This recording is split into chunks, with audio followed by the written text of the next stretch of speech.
कि जो तू अनेकों की ओर देख रही है, अब सारे संसार से अपनी दृष्टि को हटा ले और एकमात्र श्री कृष्ण की ओर देख।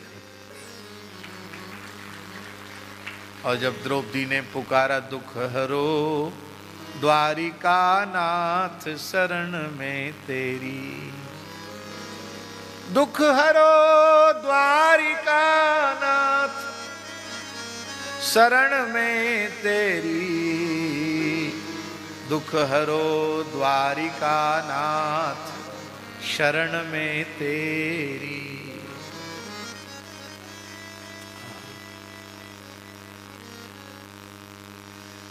भगवान सर्वगत सर्वरूप सर्वमय हैं। ऐसा थोड़ी था कि भगवान वहां नहीं थे। कहऊ सो कहां जहां प्रभु नाही, पर द्रौपदी की वाणी से निकला द्वारिका नाथ, तो भगवान को कौरवों की सभा से द्वारिका जाना पड़ा, फिर द्वारिका से लौटकर आना पड़ा, इसलिए थोड़ी सी देर लग गई। और भगवान ने वस्त्रावतार ग्रहण कर लिया, भगवान स्वयं साड़ी बन गए। दुशासन की भुजा थकित भई, घट्यो न 10 गज चीर। 10 गज का चीर साड़ी घटी नहीं, और जिस दुशासन की भुजाओं में 10,000 हाथियों का बल था, उसकी भुजा थकित हो गई। दुशासन की भुजा थकित भई, घट्यो न 10 गज चीर।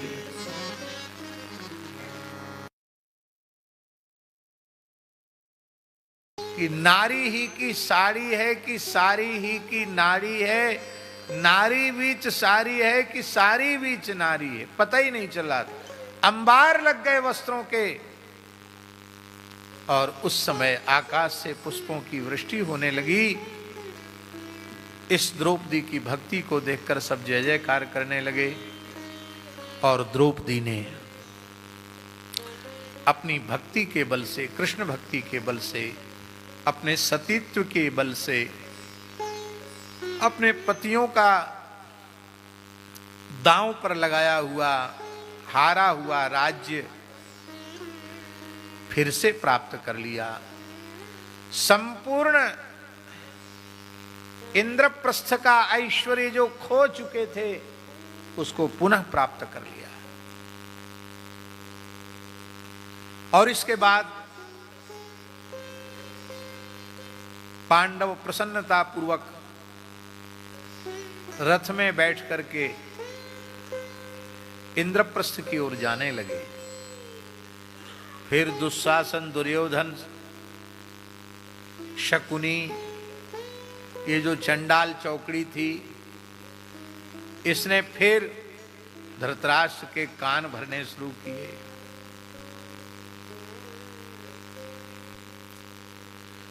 शकुनी बोला,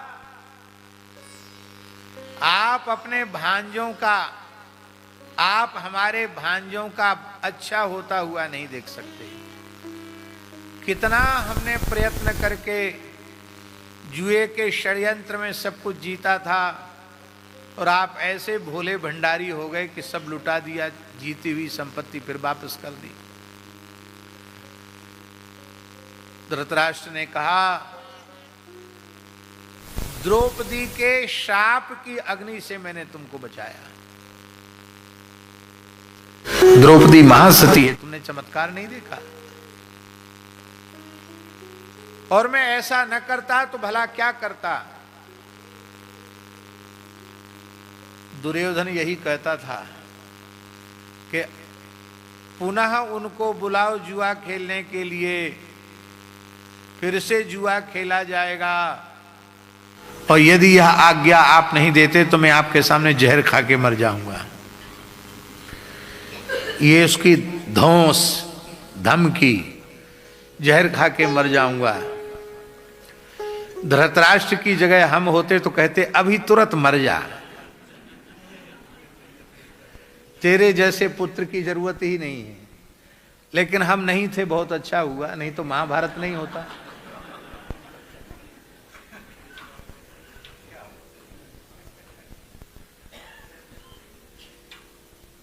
हंसाने के लिए नहीं हम बोलते हैं कभी। आपका पुत्र हो, पुत्री हो, शिष्य हो, आपका मित्र हो, आपका नाते रिश्तेदार हो, अनुचित दबाव किसी का सहन नहीं करना चाहिए। जो धर्मानुकूल नहीं है, वो जो सदाचार के अनुकूल नहीं है, जो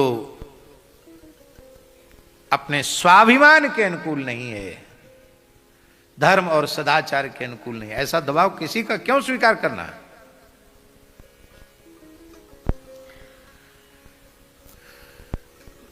फिर जुआ खेला गया। भैया कई शिक्षाएं लेनी है, आज्ञाकारी तो होना चाहिए, पर युधिष्ठिर जैसा नहीं।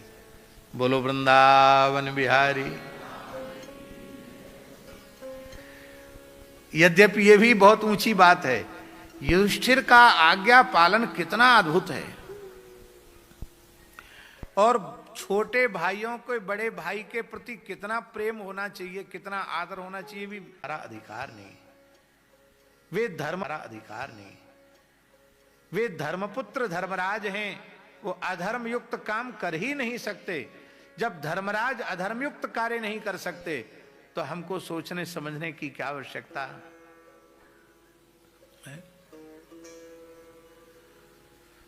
मातु पिता गुरु प्रभु की बानी, मातु पिता गुरु प्रभु की वाणी, बिनहि विचार किए शुभ जानी, बिनहि विचार किए शुभ जानी।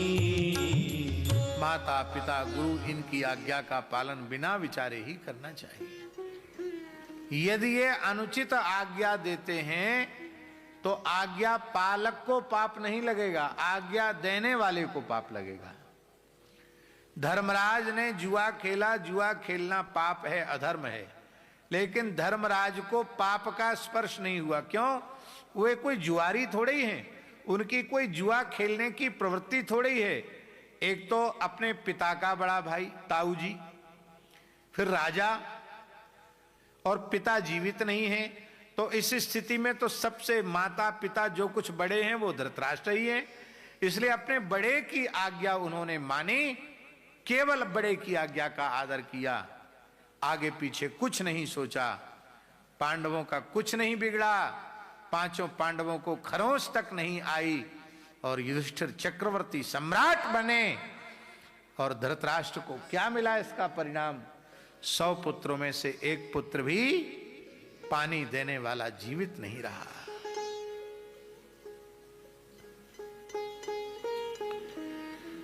और इस बार पुनः, अच्छा एक और बड़ी विचित्र बात है, जुआ कौरव पांडवों का हो रहा है और दुर्योधन की तरफ से खेलेगा कौन? शकुनी। तो युधिष्ठिर को कम से कम इतना तो करना चाहिए था कि चलो ठीक है, तुम्हारी तरफ से मामा जी खेलेंगे, शकुनी खेलेंगे, हमारी तरफ से द्वारकाधीश श्री कृष्ण खेलेंगे। हाँ, शकुनी को नानी याद आ जाती अपनी। हाँ भाई, कहां का न्याय है? हमारा तुम्हारा खेल हो रहा है और तुमको हम नहीं खेलेंगे, स्वामी जी खेलेंगे। स्वामी जी क्यों खेलेंगे भाई? जब खेल हमारा तुम्हारा तो स्वामी जी क्यों खेलेंगे?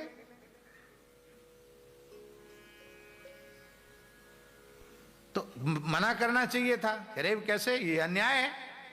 शकुनी क्यों खेले? हम शकुनी से थोड़ी खेल रहे हैं। उनको कहना चाहिए था कि यदि तुम्हारी ओर से शकुनी पांसा फेंकेगा तो हमारी ओर से भगवान श्री कृष्ण पासा फेंकेंगे और ठाकुर जी के पासे भक्त के अनुकूल ही पढ़ते हैं, भक्त के प्रतिकूल कभी पढ़ नहीं सकते, किसी सपने में नहीं पढ़ सकते। लेकिन वो मूल बात यह है, सब नाटकधारी लीलाधारी श्री कृष्ण महाभारत के माध्यम से धरती का भार उतारना चाहते थे। मूल बात यही है, इसलिए वैसे ही भूमिका सब बनती चली गई। और इस बार फिर पांडवों के प्रतिकूल पासे पड़े। पांडव हार गए, कौरव जीत गए। और उस शर्त के अनुसार यह निश्चय हुआ कि जो पराजित हो जाएगा उसे 12 वर्ष का वनवास और 1 वर्ष का अज्ञातवास भोगना पड़ेगा। अज्ञातवास माने 1 वर्ष के भीतर पता न चले कि वो कहाँ है, और यदि पता चल गया कि वो हैं, पहचान में आ गए, शिनाख्त हो गई, तो फिर 12 वर्ष का वनवास, फिर 1 वर्ष का अज्ञातवास, फिर पहचान में आ गए तो फिर 12 वर्ष का वनवास, फिर 1 वर्ष का अज्ञातवास। ऐसा बढ़िया षड्यंत्र रचा था कि पांडव लौट के कभी आए ही नहीं। जैसे सूर्य मेघ में कब तक छिपकर रह सकते हैं, ऐसे ही 5-5 सूर्य के समान है 5 पांडव, भला कैसे छिप सकते थे। लेकिन श्री ठाकुर जाकी जब जानकी नाथ सहाय करें, तब कौन बिगाड़ करे नर तेरो।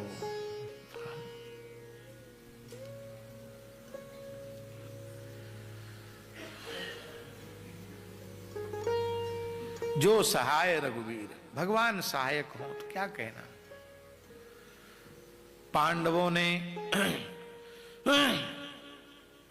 12 वर्ष का वनवास भी निर्विघ्न सानंद संपन्न किया और 1 वर्ष का अज्ञातवास भी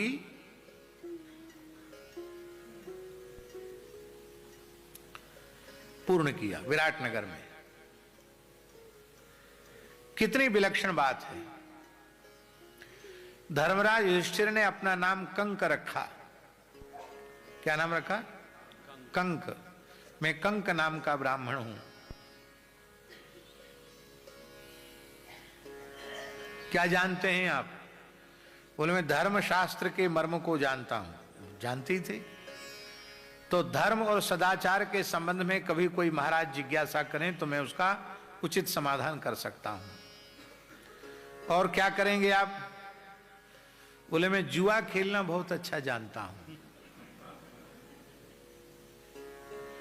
और उस समय के महाराज विराट सबसे बड़े जुआरी थे। हाँ, उनका व्यसन था रोज जुआ खेलने का, पक्के खिलाड़ी थे जुआ के।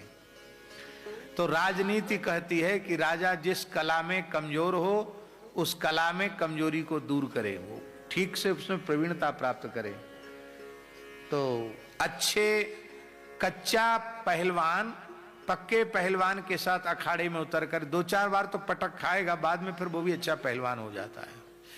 ऐसे ही कच्चे खिलाड़ी भी पक्के के साथ खेलकर पक्के हो जाते हैं। इसलिए संतों की कहावत है, पक्का होना जो चाहे तो किसी पक्के के संग खेल, कच्ची सरसों पेल के खल्ली मिले न तेल। पक्के के संग खेलना चाहिए, कच्चे के संग क्या खेलना। बोले हम जुआ खेलेंगे तो आप कहेंगे युधिष्ठिर ने झूठ बोला। झूठ बिल्कुल नहीं बोला। इनसे बड़ा जुआरी कौन होगा जो अपने पूरे राज्य को दांव पर लगा दे, अपने भाइयों को लगा दे, पत्नी तक को दांव पर लगा दे। इसलिए उन्होंने अपनी भूल को स्वीकार करते हुए कहा कि मैं जुआ खेलूंगा, द्यूत क्रीड़ा करूंगा। भीमसेन रसोईया बन गए, बल्लभ नाम के रसोईया बन गए। क्यों? इनकी सबसे बड़ी समस्या, रसोईया कम से कम भूखा तो नहीं मरता है। बोलो वृंदावन बिहारी। रसोईया भूखा नहीं मरता है, और रसोईया को भूखा मरना भी नहीं चाहिए। बोलो भक्तवत्सल भगवान की जय। हमारे वृंदावन में रंग मंदिर है। सुनने में ऐसा आया है कि प्राचीन काल में जब श्री स्वामी रंगाचार्य जी महाराज थे, उस समय कुछ ऐसी घटना घटी कि भगवान के उत्सव में भोग में विलंब हुआ, और जो रसोईया जो रसोई बनाते थे भितरिया, उनको लगी भूख, उन्होंने पहले ही कुछ खा लिया। तो भगवान रंगनाथ को निवेदित, वो तो चोरी से खाया था उन्होंने, पर रंगनाथ भगवान ने उस दिन भोग आरोगा नहीं, स्वीकार नहीं किया, क्योंकि पहले किसी ने उसमें से कुछ अंश खा लिया। तो रंगाचार्य जी से शिकायत कर दी कि आपने भोग तो लगाए लेकिन हमने खाया नहीं, पाया नहीं। क्यों? कहते तो रसोई बनाने वालों ने हमको पवाने के पहले ही खा लिया, तो कैसे हम खाते हैं? भुक्त शिष्ट, भुक्तावशिष्ट तो थोड़ी हम ग्रहण करते हैं, अबनिया वस्तु निवेदित की जाती है।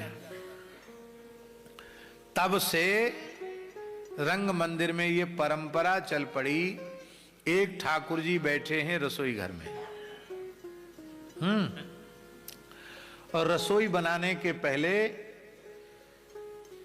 दही, पेड़ा, खुरमा, खाजा, जो कुछ बढ़िया बढ़िया चीज है, वो उन रसोई घर वाले ठाकुर जी को भोग लगा के रसोइयों को खूब डट के खिला दिया जाता है। अब इनका कोई देख के मुंह में पानी भी नहीं आएगा, पेट भरा रहेगा तो काहे को ललचाएंगे बाद में, इसलिए कि इनको कोई चीज भूख के मारे खाने की इच्छा न होवे। तो महाराज भीमसेन को रसोईया बना दिया गया। रसोईया तो अपने हिसाब किताब जानते हैं कि कितने मूर्ति में कितना राशन लगेगा, तो अपने को छोड़ थोड़ी देता रसोईया, रसोईया अपने को भी उसमें गिनता ही है। इसलिए खूब पर्याप्त इतना प्रसाद कि सबके पाने के बाद फिर जो कुछ अवशिष्ट बचे वो सब भीमसेन का। कितना खाते थे ये भगवान जाने। हमने संतों से सुना है कि ज्यादा नहीं 70 मन का तो बाल भोग कर जाते थे। कलेऊ जानते ना, ब्रेकफास्ट, नाश्ता। 70 मन माने वो गुजराती मन नहीं, इधर वाला मन। 40 शेर का एक मन, 70 मन कितना हुआ? कितना क्विंटल हुआ? 28 किलो, 28 कुंटल, 28 कुंटल। हाँ, 28 क्विंटल हुआ क्या है? जो भी हुआ हो आप गिनती करते रहना। 70 मन तो कलेऊ में पाते थे, बाल भोग करते थे, और बाल भोग से चौगुना तो राजभोग होगा, उससे कम से कम आधी ब्यारू तो लोग राजभोग से भी ज्यादा कर जाते, कहते खा के सोना ही तो है। और यही सारी बीमारियों की जड़ है।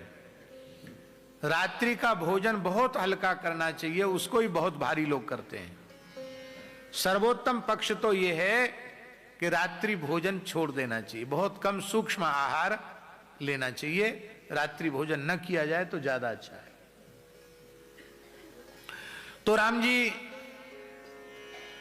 भीमसेन बल्लभ नाम के रसोईया बन गए, और अर्जुन बृहन्नला बन गए, जिनको उर्वशी ने शाप दिया था 1 वर्ष तक तुम पुरुषत्व से विहीन रहोगे। उन्होंने संगीत की विद्या जो स्वर्ग में गंधर्वों से सीखी थी, वो राजकुमारियों को संगीत की विद्या, नाचना गाना बजाना सिखाने लग गए। सहदेव जो हैं वो नकुल अश्वपाल हो गए, और सहदेव गोपालक हो गए, गोपाल हो गए। अश्व विद्या और गो विद्या के ज्ञाता हो गए। और द्रौपदी सैरंध्री हो गई। सैरंध्री माने होता है राज परिवारों में इस प्रकार की माताएं होती थी जो राज कुमारियों का, राजपत्नियों का श्रृंगार करने का काम करती थी। आजकल भी ऐसा होता होगा, आजकल तो दुकान खुल गई हैं, दुकान पे जाकर के लोग कराते हैं। हो सकता है कि नहीं बड़े लोगों के घर में भी लोग आके करते होंगे, पता नहीं, हमको आवश्यकता भी नहीं जानने की। तो वो श्रृंगार के लिए द्रौपदी को वहां रखा गया। कथा बहुत विस्तृत है, पर इतना समझ लो कि भगवान की अहेतु की कृपा से पांडवों ने 1 वर्ष का अज्ञातवास भी पूर्ण कर लिया।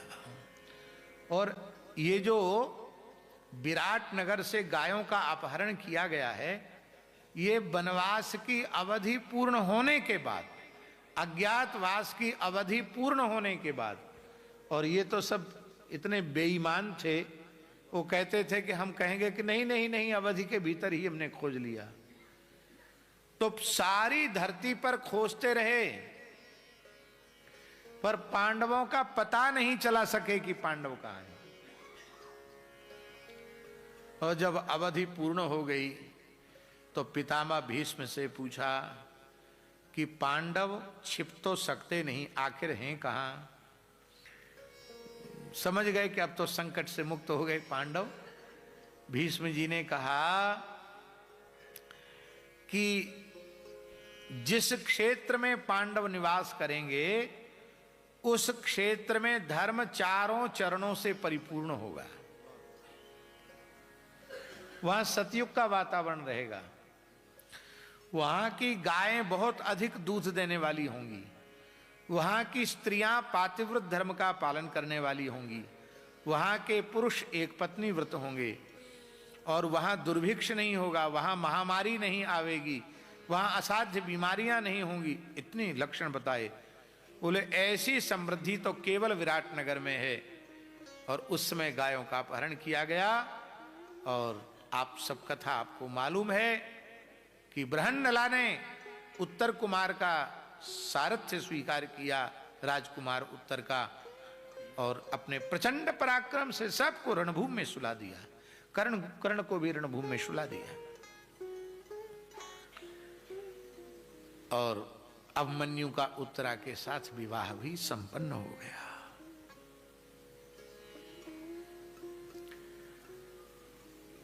पांडव भगवान की कृपा से संकट से बच गए। उस समय विदुर जी ने कहा, क्या कहना, विदुर जी ने क्या कहा, अजात शत्रु प्रतियच्छदायम् तितिक्षतो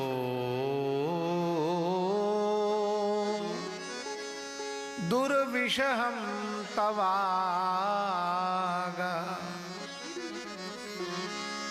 सहानुजो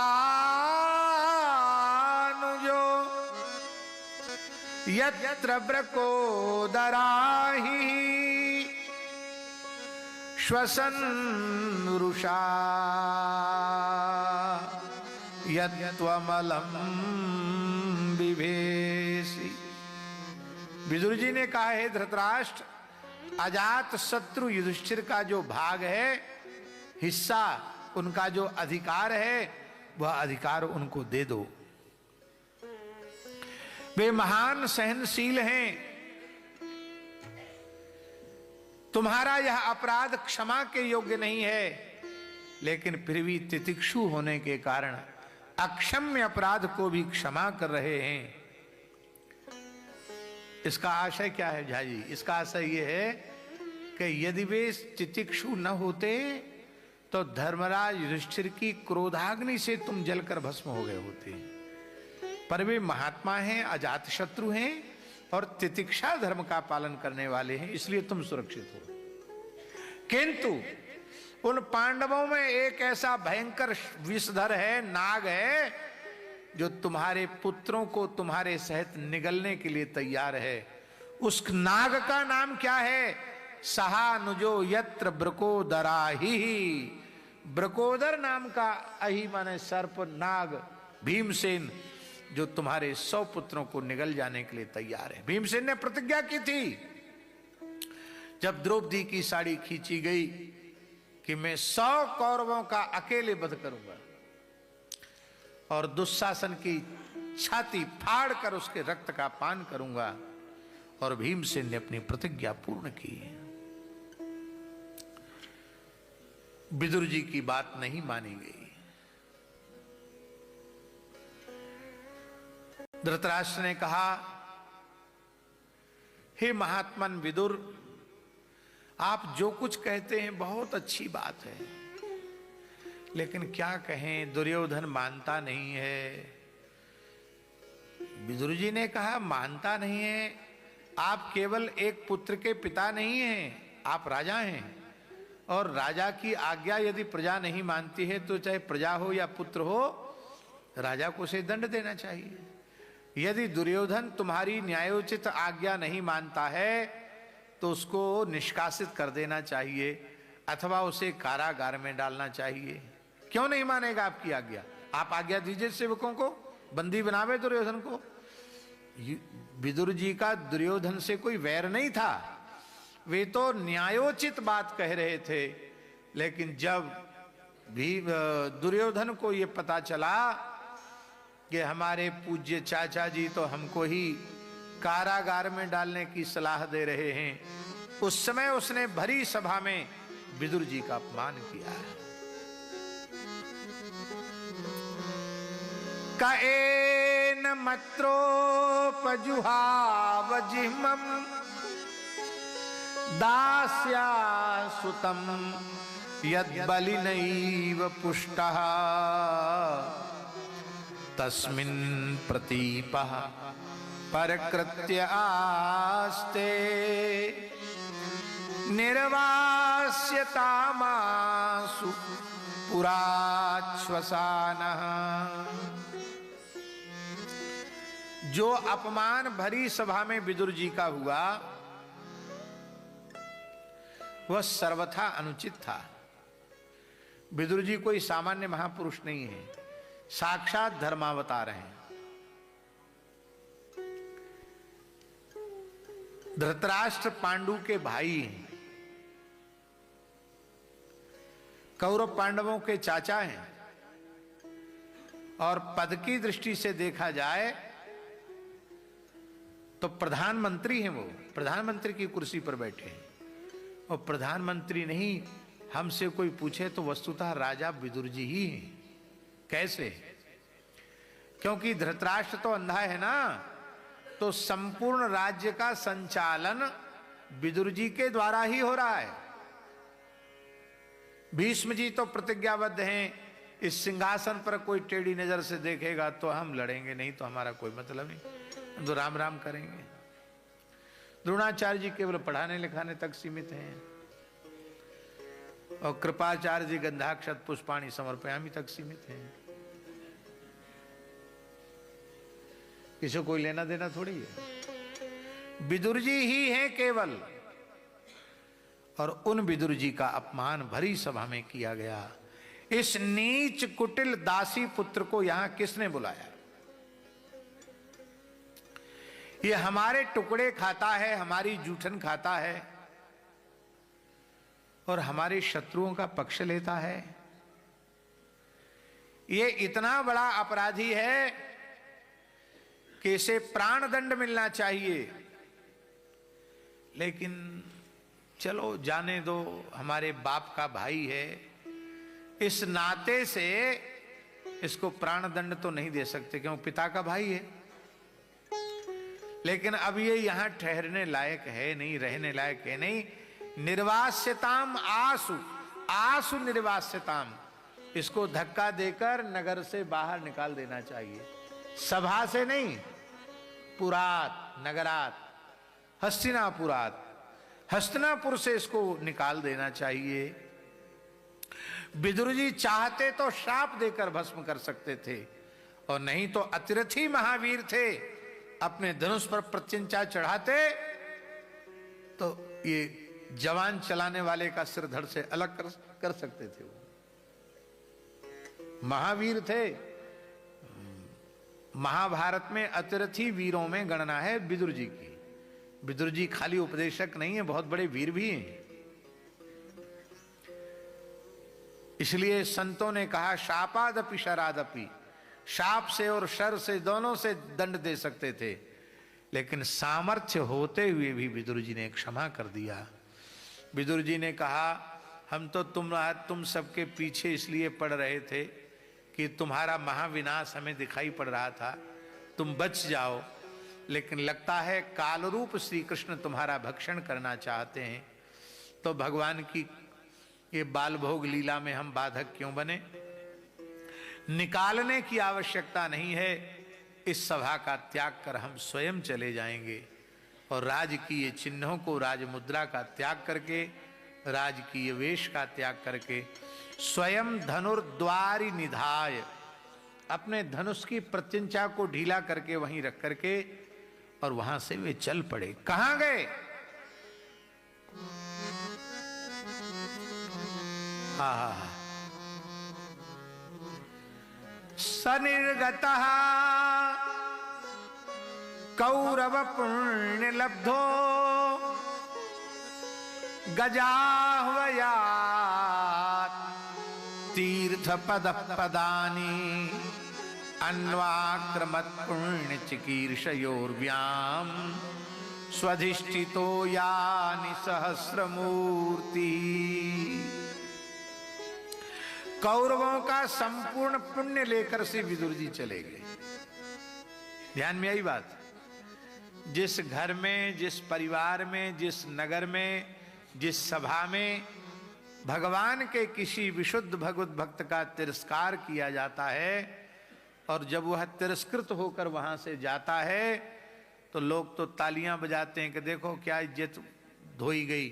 अब गए, हाथ झाड़ते हुए चले गए, लेकिन वो खाली हाथ नहीं जाता है, वहां बैठे हुए संपूर्ण लोगों के पुण्यों को लेकर के चला जाता है। सनिर्गतः कौरव पुण्य लब्धा। ये पुण्य लब्ध क्या है झाजी? पुण्य कहां थे इनके पास?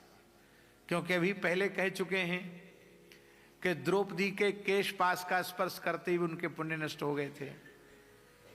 तो ये जो 13 वर्ष इनको मिले थे, 12 वर्ष वनवास के और 1 वर्ष अज्ञातवास के, इन 13 वर्षों में इन कौरवों ने प्रजा को अपने अनुकूल बनाने के लिए बहुत यज्ञ किए थे। ऐसा होता है धर्म में, जिनकी तनिक भी श्रद्धा नहीं होती है वो भी अपने राजनीतिक लाभ के लिए कई बार धर्म की क्रिया करते हुए दिखाई पड़ते हैं। वैसे कहो पूरे ठंडी ठंडी एक बार भी न नहावे हैं नेता लोग, और जब प्रयाग का कुंभ आएगा तो 100-200 टीवी वाले उनके सामने खड़े रहते हैं, तब बार बार गोता लगाते हैं। लोग कहते हैं हाँ कितने धर्मात्मा हैं, देखो इतने ठंडे पानी में नहा रहे हैं, इन्हीं को वोट देना चाहिए। सब लोग ऐसे नहीं होते हैं। हम किसी दल या किसी पार्टी का प्रचार या किसी का विरोध हम नहीं कर रहे हैं, लेकिन एक बात माननी पड़ेगी, इस समय देश का सद्भाग्य है, सौभाग्य है, एक बहुत कर्मठ, पुरुषार्थी, सावधान, राष्ट्रभक्त, सनातन मूल्यों के लिए समर्पित, अतीत के गौरव का संरक्षक एक व्यक्तित्व प्रधानमंत्री की कुर्सी पर बैठा है।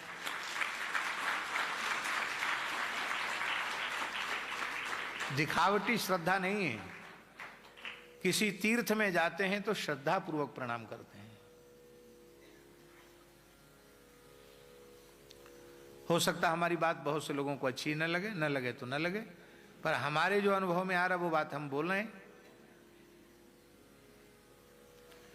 लेकिन कौरवों ने जो कुछ किया, वस्तुतः उनकी यदि धर्म में निष्ठा होती तो युधिष्ठिर का हक ही क्यों मारते, अन्याय क्यों करते? उनकी धर्म में श्रद्धा निष्ठा नहीं थी, केवल प्रजा की प्रशंसा बटोरने के लिए, प्रजा हमारे अनुकूल हो जाए, इसके लिए उन्होंने 13 वर्ष तक धर्म का आचरण किया था। तो धर्म, किसी भी प्रकार से धर्म का आचरण किया जाए उसका पुण्य तो होगा कि नहीं होगा? वह पुण्य भी इनके पास नहीं रह गया। सनिर्गतो कौरव पुण्य लब्धा स विदुरः कौरव पुण्य लब्धो निर्गता। कौरवों का पुण्य लेकर विदुर जी चले गए। इसलिए किसी भी परिस्थिति में सज्जन व्यक्ति का, भक्त का, धर्मनिष्ठ व्यक्ति का तिरस्कार नहीं करना चाहिए। और उसी समय भगवान श्री कृष्ण पांडवों के शांति दूत बन करके आए। और जब भगवान की शांति वार्ता विफल हो गई और दुर्योधन ने भगवान को निमंत्रण का प्रस्ताव किया, कहा दुशासन के भवन में आपकी तैयारी की गई है, अनेक प्रकार के भक्ष्य भोज्य लेहिए चोष्य व्यंजन बनाए गए हैं। भगवान ने कहा भैया 2 प्रकार से भोजन होता है, तेरे भीतर प्रेम हो और मेरे भीतर भूख हो तो हम भोजन करेंगे। तेरे भीतर प्रेम नहीं है, मेरे भीतर भूख नहीं है, क्यों खाऊंगा तेरे यहां? नहीं खाऊंगा। न चापद गता वयम, विपत्ति में पड़ा हुआ व्यक्ति भी कहीं भी भोजन कर लेता है, मेरे ऊपर कोई विपत्ति नहीं है, मैं तेरा भोजन नहीं कर सकता। और दुर्योधन घर मेवा त्यागे, साग विदुर घर खाए। विदुर जी के यहाँ अलोनिया साग खाई। आज भी विदुर कुटी जो जगह है बिजनौर के पास, वहाँ आज भी 12 मास बथुआ होता है। कहते यही बथुआ खोंट करके श्री विदुर जी ने मिट्टी की हंडी में उबाल करके बिना नमक का बथुआ भगवान को पवाया। आज भी वहाँ के बथुआ में विशिष्ट स्वाद है। बोलो भक्तवत्सल भगवान की जय।